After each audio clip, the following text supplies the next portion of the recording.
Welcome to Practical Shamanism. I'm Katie Weatherup. I'm a former engineer with 20 years of experience working as a shamanic practitioner, and I hope to help you to connect to your personal power and magic, and to support you in living a really good life that just keeps getting better. Thank you so much for joining me.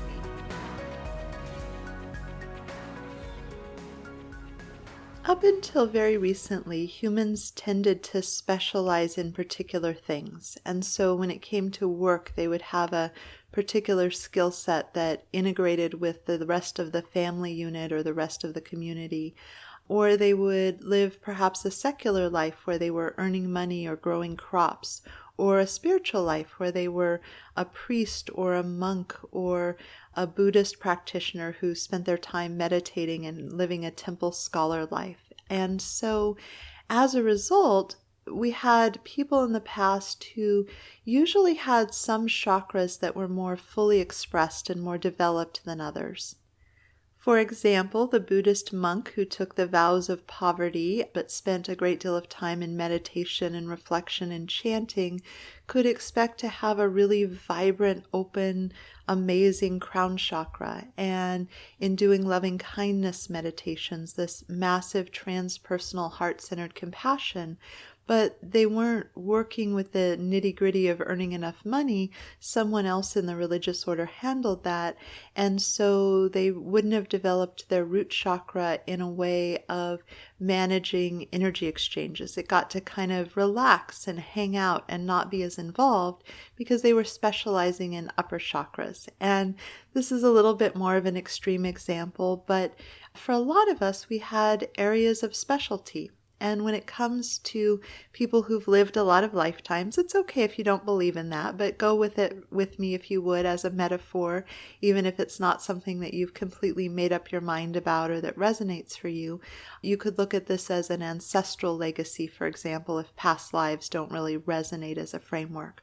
But souls tend to have affinity in my experience, and so someone who has a really vibrant archetype of the healer would have liked coming in with opportunities to express that. Another person who might be a magnificent architect or engineer or builder might continue to incarnate in places where they had the social status to get the education to be able to participate in that way with the society. Someone else who was a horse whisperer might find incarnations where working with horses was something that would be available in one way or another. And much like our modern experience in this lifetime, most humans, most of the time, really prefer to engage their efforts and their energy in areas where they feel confident that they will have success. And so people really like to be above average in terms of the experience. I think it's very psychologically difficult to explore a hobby or an activity which theoretically is just for fun and find yourself in the lower than average part of the class. So this came up when I was teaching people shamanic journeying, which is a little bit of a tricky thing to dial in. You're asking your awareness to do something different. And people who were really energetically sensitive and open and hadn't trained that at all sometimes dropped in really quickly. And other students really had to build a muscle through persistence. But that very first day, the first day-long class, when we were trying it for the very first time, even with a whole discussion about giving yourself grace, I would watch the moods of the students who were having lack of perceived success on the first or second time they tried this, comparing their results with other people who were having more success. And again, I framed this, I talked about it, I brought it up, and still there would be this pain and this dislike, and they were the people most likely to drop the class rather than being in the growth mindset of like, oh yeah, I'm asking my awareness to do something really different. It might take me a little while to dial it in. And so in the modern era, we have this unique opportunity and need. It can feel like a good thing or a bad thing, depending on your perspective, to be able to function effectively with all of the chakras. So for most of us, there isn't someone who is just going to take care of all of our financial needs. For sure, I work with some people who had a big inheritance or come from family money or have, some sort of situation where their financial means are provided for without them having to be particularly involved. And for some people, they might find work where they didn't have to do a lot of communicating, so they might not need to use their throat chakra skillfully. But for most people, a great deal of the time, there's a need to be able to work with all your chakras, to have a level of competence in the functions of each of the chakras. So, for example, the sacral chakra is one that a lot of people shut down and kind of use as a repository for unprocessed emotion and where a lot of stagnation happens. And you can see this on the physical level in digestive issues, and you can see this on the psychological and emotional issue as depression and lack of feelings of life wish or desire to be here. There are a lot of things that follow just from having the chakra bogged down and not being expressed. And the sacral chakra is the seat of creativity, emotionality, sexuality, instincts, and this just general life force energy. And for a lot of people, their instincts are really triggered. They don't know how to deal with their emotionality, so they do a lot of numbing when emotionality happens, and that suppresses their creativity, brings their sexuality out of balance. So either their sexuality could be overexpressed in a way that isn't congruent with the other chakras or underexpressed. And I'm coming from a perspective that's very sex positive. I'm very much about, yay, sexuality is wonderful. And at the same time, for a lot of people, having success with sexuality is about having it in balance with the other chakras. So if you shut down your solar plexus of your boundaries of what works for you or doesn't work for you in order to make a sexual experience happen, there's a price that seems to come with that. So that's the perspective that I'm using.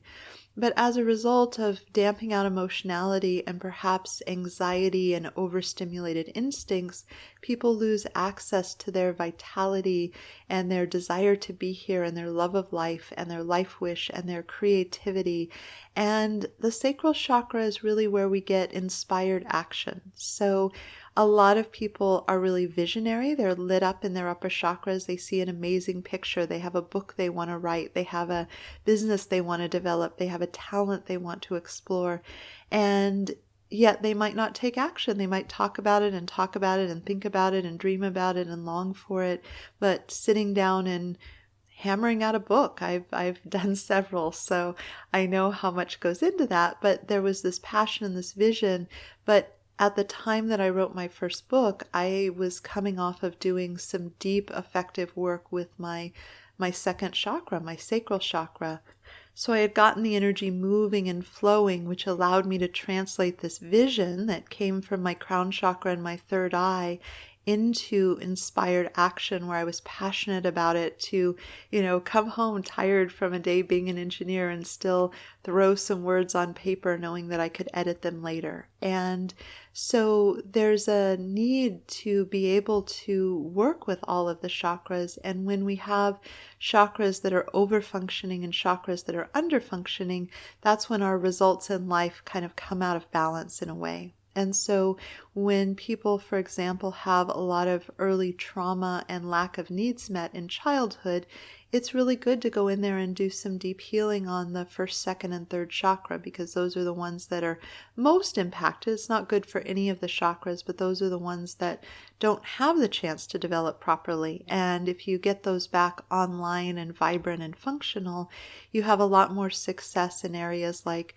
money and health. And those are some really important things for quality of life. I see a lot of clients who get into the catch-22 of having a genuinely difficult and painful circumstance that makes them not want to be here, and then they disconnect from their body and don't bring their energy into their whole field and don't spin their chakras and don't move their energy.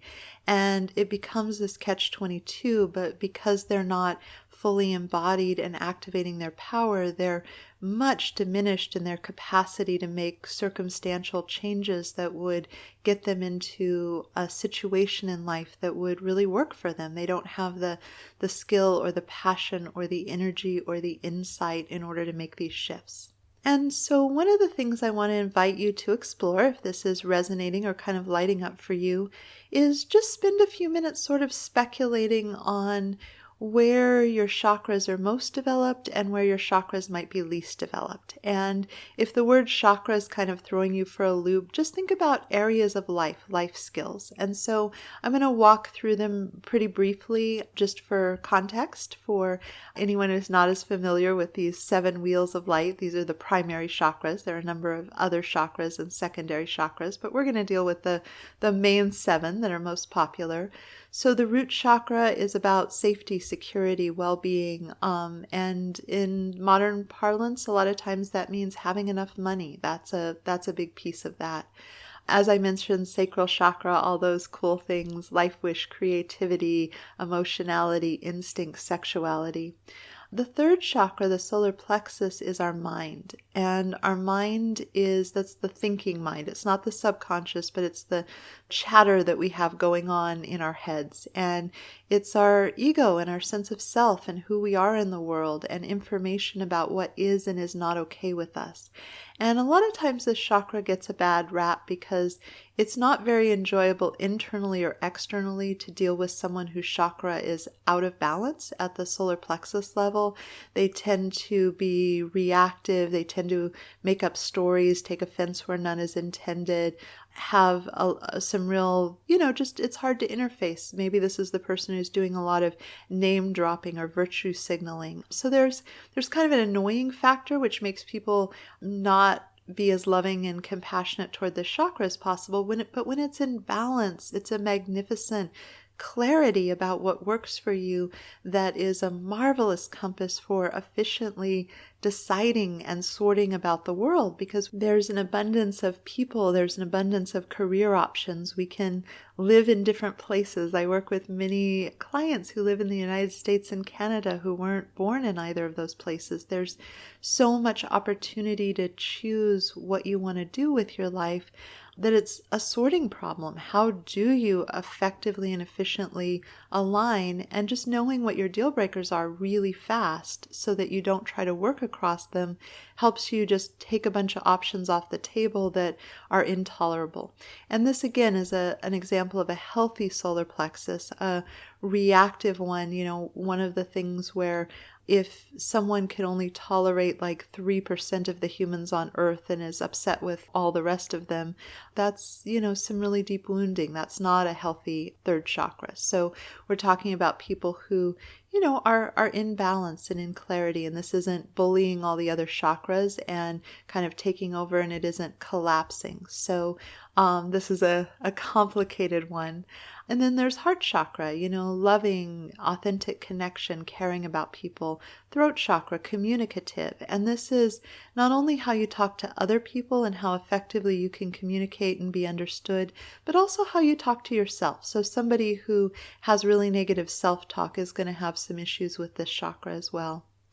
And then up to third eye, which is our psychic perception and our visionary, looking down destiny paths, perceiving the world around us. And our crown chakra, which is our soul purpose, the thing that was like, wow, I really want to come to Earth because I'm so excited to experience whatever would have been filled in with the blank. So this could be archetypes we love, the archetype of the healer. This could be some deep soul healing that you want to enact. And just to be clear, soul intentions and outcomes can differ because we have free choice and the world is complicated and we put on the veils of separation. So just because you had a really cool vision for coming here, if you're subsequently having a really hard struggle in life, that doesn't necessarily mean there wasn't a beautiful vision. It just means that there was something not anticipated or something complicated. Kind of like planning international travel, and then it's a different experience. You don't visualize your bags being lost, or, the driver not showing up on time, or the Airbnb you booked having, an intolerable issue. You visualize it really differently. So you can have a beautiful vision and still have a lot of struggle. But kind of taking that map, taking those different parts, really think about where you have mastery, where you're able to use your chakras, where you're able to use these aspects, these parts of the human experience really effectively in the world, and where you're compromised and where you're challenged. So I gave a number of examples for what happens when the solar plexus is not functioning really well, when it's not healthy and happy. And from there, you may have a sense that you specialized in past lives, that you spent a lot more time developing one aspect rather than another. And it's useful to know this because I think it's confusing for people who are really old souls, who can use their magic in certain ways, can have things work out, can have really amazing circumstances come to pass for them, can achieve results that leave people astounded, and then trip over something else, just have a really, really hard time with something else. And if there's a part of you that you've really developed, like maybe you're a great meditator, but your ability to, trade your time and talent for money in an effective way is less developed, it makes sense that you would have beautiful visionary connection to source, but have trouble working with the modern money system. You just haven't done it as much. You haven't practiced as much.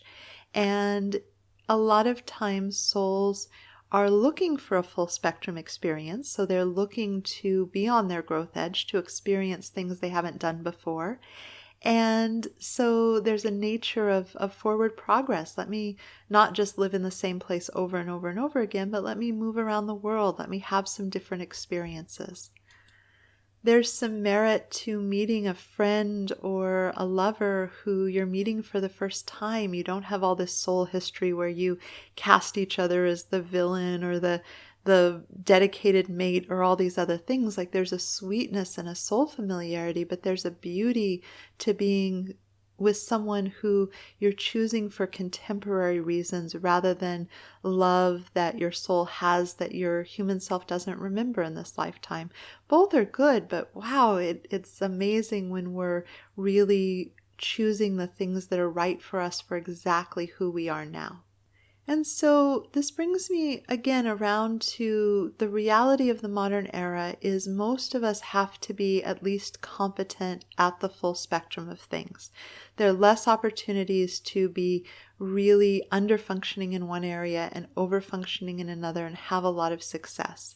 And this is an opportunity. So it's completely possible to study shamanism deeply and still have a corporate day job, because the nature of conveniences and refrigeration and being able to get takeout and go to the grocery store, we can free up spare time in most cases. A little harder if you're also being a parent, but again, there are so many ways that we can carve out time. And with the internet, we could take a painting class, we could take a music class. There's an availability. If you're an entrepreneur, you don't necessarily have to outsource all these things. You can have some basic understanding of many, many, many different functions and outsource the really technical ones, but there's a lot of personal mastery that can go through it, which makes opening a business of your own attainable in a different way that might not have been available for other people in other times.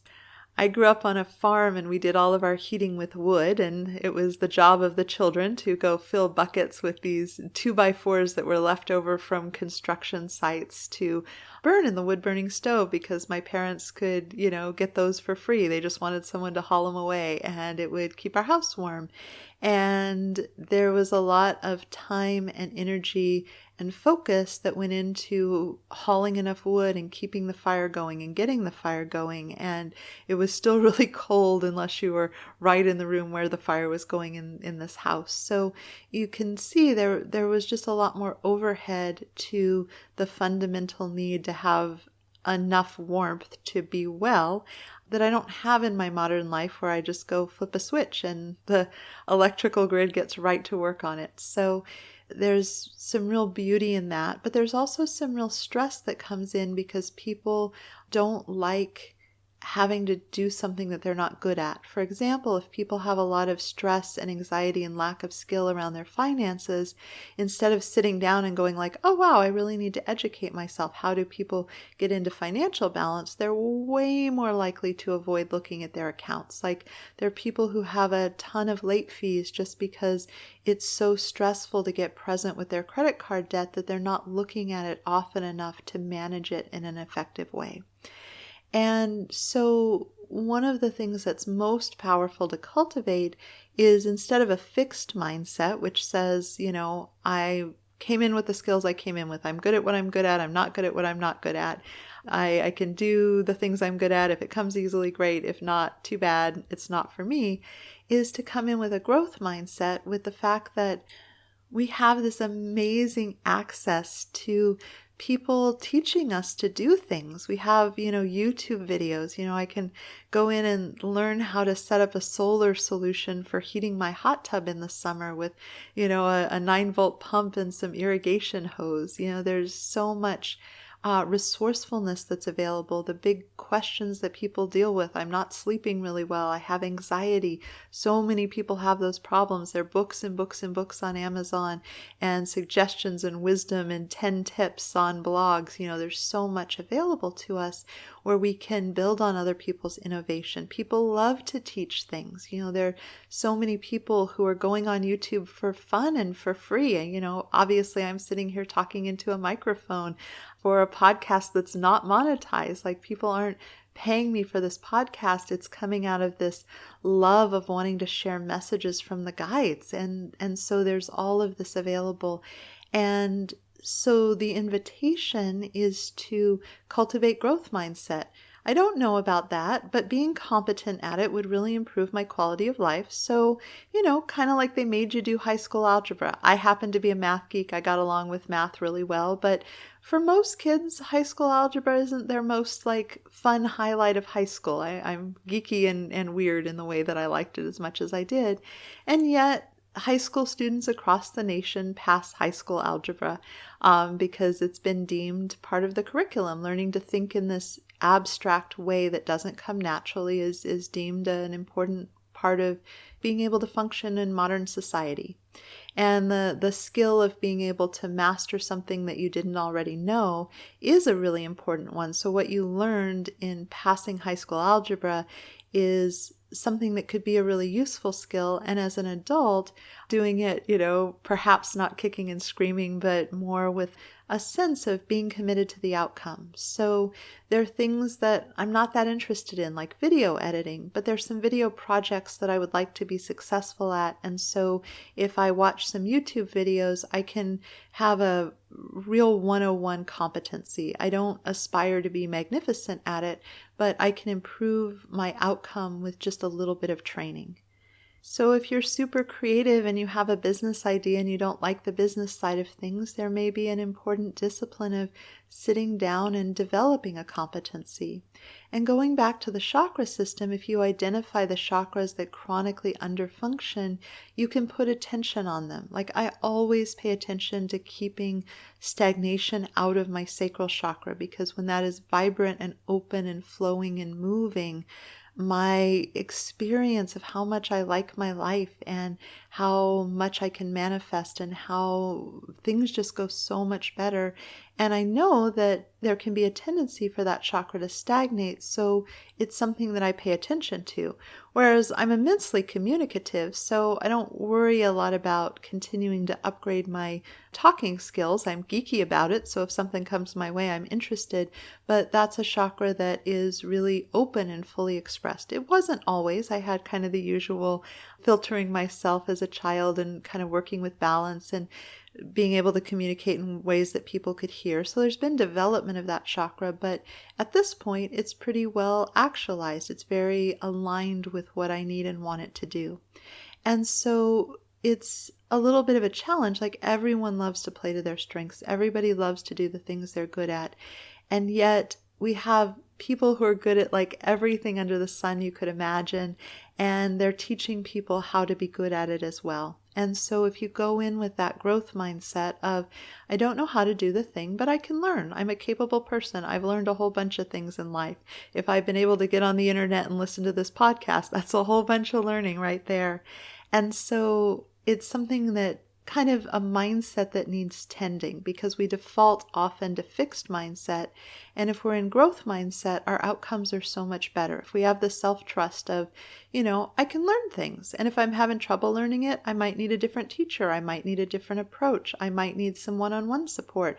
I might need to find a book of someone who is a reluctant person in that regard, the series of, fill in the blank for dummies, HTML for dummies or whatever is really appealing, because people are like, I'm not smart and I'm not good at this.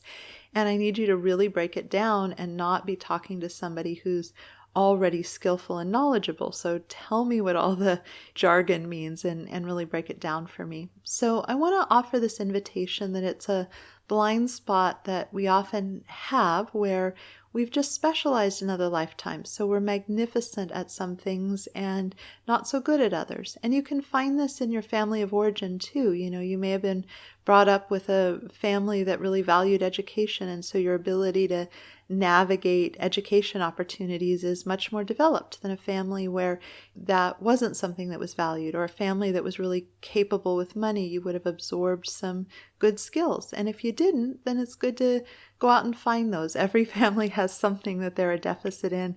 It could be communication. It could be, boundaries. It could be managing money. It could be, how to do your taxes. And again, just the knowledge of hiring an expert. It doesn't mean you have to do everything yourself, but the basic level of understanding and competency is really important. So you're not shying away from important functions in life or giving up on them because of the emotions that arise when you're not naturally good at things. Like, I was really proud of myself for singing in a Celtic folk band, even though I'm not in any way a talented singer. I was worked really, really, really hard for solid mediocrity and mostly being on the tone. And I was with people whose ears just heard so much more nuance in music. They could differentiate all these things. They had so much more ability than I did. But it was a really rich life experience because I loved it so much. And similarly, sometimes I'll take a belly dance class and I'll be lame at it. I'll be worse than a lot of the other students. And if I allow that to be okay, I can still have an experience. But it's very confronting in a society that really is biased towards success and overachieving and that sort of thing. And there may be places that you really need to be excellent at something, but there are a lot of places where you could be a C student in the area and be completely capable of functioning in life. One of my Tantra teachers talks about like the different skills that go with Tantra and made a whole list of them of, cooking and conversation and flower arranging. And the idea wasn't that you would master all of these. It was just like, here's a suite of skills that you should know that give you a basic life mastery that allow you to function. So being able to put together a simple meal, being able to hold a conversation.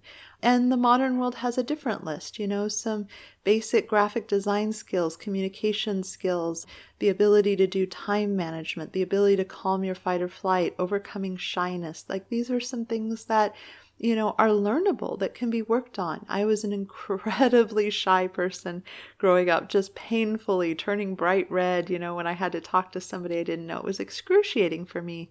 And I'm not a particularly shy person now. I can have moments. There are moments when I feel awkward with new people, but I have a skill set to navigate that. And that was a learned thing. It wasn't something that I was just naturally born all gregarious and able to talk to people. So the invitation is just to kind of do an assessment and really look at applying some growth mindset to areas that aren't as strong, because I know some really magnificent people with amazing soul gifts and amazing magic and beautiful hearts who are in a lot of financial struggle.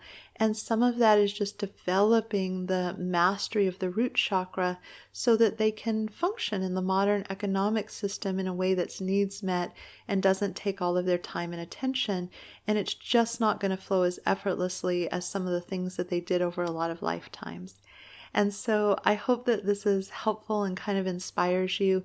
And, again, do some Googling of the term growth mindset so that you can tend it and feed it. It's probably one of the most important qualities, that you don't just put aside things that you're not effortlessly talented at. And it can be hard for old souls because there's stuff that we are effortlessly talented at, and sometimes we forget that we need to sit down and work and develop abilities to really thrive in the modern era.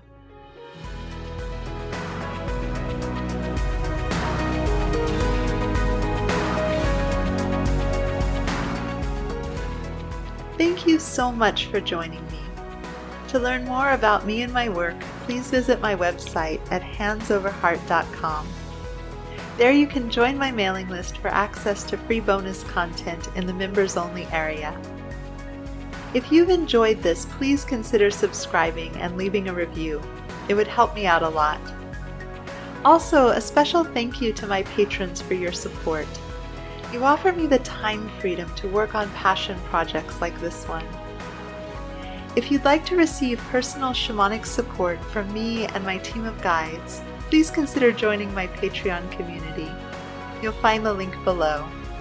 And again, thank you so much for listening. This is Katie Weatherup, wishing you wholeness and happiness.